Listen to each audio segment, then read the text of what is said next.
How to fix message trouble sending problem.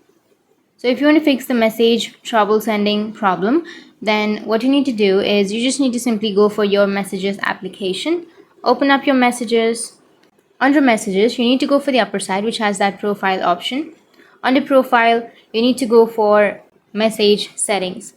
Under message settings, here you may have an option of advanced. Simply tap on advanced, and under your advanced, here on the bottom of your screen you will have SMSC number, right? So you need to go back, and then you can open up your Google or your browser, anything that you're comfortable with. So I'll be choosing my Google account, and under your Google you need to go for the search. Once you're in the search, you need to search for SMSC number and then your SIM name, and you can also enter the location where you're right now, and here you will have this SMSC number, right?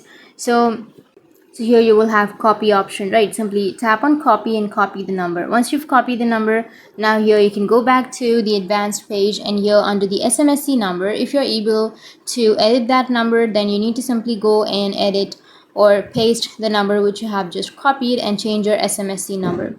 Once you've changed your SMSC number, your problem will be fixed. Thanks for watching.